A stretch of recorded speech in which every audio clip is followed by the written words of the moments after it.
You're watching Newsmakers from your local election headquarters. I'm Jayne Bugda along with Andy Mehalshick.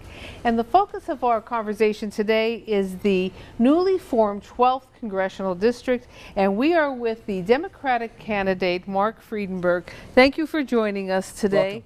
Welcome. And Pleasure. Giving our viewers an opportunity to get to know you a little bit better.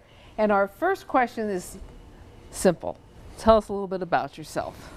I live in Center County with my high school sweetheart, now my wife Becky, and our two little girls, Claire and Molly. I teach at Penn State in the College of Information Sciences and Technology. So I teach cyber law and cybersecurity to our undergraduates. And before that, in my legal career, I sued the Wall Street banks for their role in causing the financial crisis and ruining so many Americans' retirements. But I really enjoy my work teaching at Penn State and living in Center County. Marc, if I can, looking at what most people would agree, polarized climate in Washington, some would say downright hostile. How do you think, if you're elected, what difference can you make in maybe breaking that what appears to be really a hostile situation down there? Yeah, it is hostile, and I think really the divide in this country is not between left and right. It's not between Democrat or Republican. It's between the haves and the have-nots. It's the 1% versus everybody else. And so people that I talk to, Democrat, Republican, Independent, or none of the above, they are really unhappy with the way that things are going in this country, not because of the partisan nature, but because the pocketbook issues, the kitchen table issues, they're being left behind. The system is not working for them. And I think that people have really been responding to a candidate who says, I'm here to work for you. I'm here to work for the people, not for corporate interests, not for special interests, but for the people that I want to represent. And Marc, immigration is a hot button topic during this election. Where do you stand on immigration, and how do we fix a system that some say is apparently broken? We need to have strong borders, just like every country does, but I think in America, we can and we should be so much more. We should be a country that welcomes immigrants. We should be a country that when people from other countries who are fleeing poverty or are fleeing violence and they come here seeking asylum, especially the children, I think we should welcome them to this country. And for the people who are already here, I think there should be a clear path to citizenship. For our district, whether it's somebody who's working on a farm in Bradford County or a student at Penn State in Center County, immigrants are part of our community, and we need to respect them as such. And Marc, what about another hot button topic, of course, healthcare? It's like the weather. People talk about it, but they can't do anything about it. What do you think we have to do? Does it have to be fixed? And if so, in what way would you do that?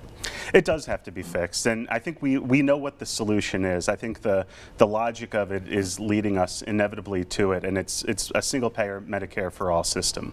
I think that the Affordable Care Act, the ACA, was absolutely a step in the right direction, but it had some serious flaws. And there were good things about it. Having the coverage for children up to 26 on their parents' plans, that was great. The coverage for pre-existing conditions, that was great. Those are necessary, but they're not sufficient. And as long as we have the for-profit insurance companies at the heart of it, which is what the ACA did, it kept them in place. And with their profit motives and with the insurance companies being the ones who are going to make the decisions ultimately about who gets care and who doesn't, that's not a system that works for us as Americans. And so it's high time that we join the rest of the developed world, that we realize that healthcare should be guaranteed as a human right. We are the wealthiest country in the history of the world. I think we have an obligation to take care of each other in that way. And on top of that, it ends up saving money. If we compare what we're already spending in the private insurance market to a single-payer system like Medicare for all, we end up saving money because we're cutting out the middleman. We're making sure that everybody's getting coverage, that they're getting regular appointments and so forth, and not always running to the emergency room, not always waiting until the last minute. It works out much better. And one of the questions that I often get asked about Medicare for all is how are we going to pay for it? We're already paying for it now in a different way, whether it's through coverage through your employer or whatever your situation might be. We're not going to be able to pay for what we have now in 5-10 years. The prices keep skyrocketing. I think Medicare for all is the fix that we need. And Marc, how do we bring more jobs to our area, and how do we keep them here? One of the areas that I agreed with candidate Donald Trump for president was the need to invest in infrastructure, and in a really significant way, maybe more than $1 trillion. And in my district, the 12th, I think there are a couple key areas.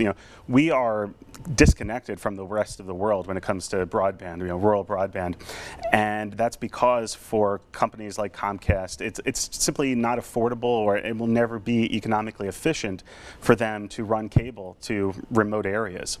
And so I think this is an opportunity where the market has failed, like the cable and internet market has. That's an opportunity for the federal government to step in and make sure that not just because of where you're born or where your house is that you can't be connected to the rest of the world, that your school can't succeed, that the hospital, the bank, or just somebody at home who wants to watch movies or have video conferences with family and friends. That's not fair. That's not something that we can abide, and we'll actually all be better off. There are businesses that are leaving this district because they can't get the internet access that they need. And of course, roads and bridges and water treatment and sewers. There are so many areas of our infrastructure that are crumbling. And another that I think for our district in particular, we are losing jobs in Pennsylvania to New York, where they have a higher minimum wage. All of the states surrounding Pennsylvania have a higher minimum wage than Pennsylvania does. And there are a lot of people in the northern tier who commute to New York, and New York gets the benefit of that. I'd like to see us raise the federal minimum wage to $15 an hour, level the playing field, and guarantee that if you put in a fair day's work, you get a fair day's pay. And Mark, we're up to our last question. Again, a very easy one, if you can. Look at that camera and tell the folks in our area, why should they support you for Congress? I'm going to Washington to represent the people, not special interests, not big pharma or Wall Street. I'm there to represent the people of our district. And if you look at, since 2010 when my opponent got to Washington, if you look at it in terms of jobs, if you look at it in terms of health care, if you look at it in terms of 30% of the constituents in our district have medical debt that is in collection, they are falling further and further behind. And that's to say nothing of the bill which Congressman Marino sponsored and pushed through at the behest for the big pharma companies, that made it impossible for the DEA to do its job, that made it possible for opioids to flood our streets. Every year in America right now, we are losing more people to opioid overdoses than we did Americans in the Vietnam War. And that's because this Congress is no longer working for us. It's working for industries like big pharma. It's time we send a representative to Washington who actually is one of us, who actually represents the people of the district. That's what I look forward to doing. Mark, thank you for joining us today. Thank you. Marc Friedenberg, for the Democratic candidate in the 12th Congressional District. We have more information on Mark and his campaign on pahomepage.com or under the Newsmakers and Local Election Headquarters link. We'll be right back.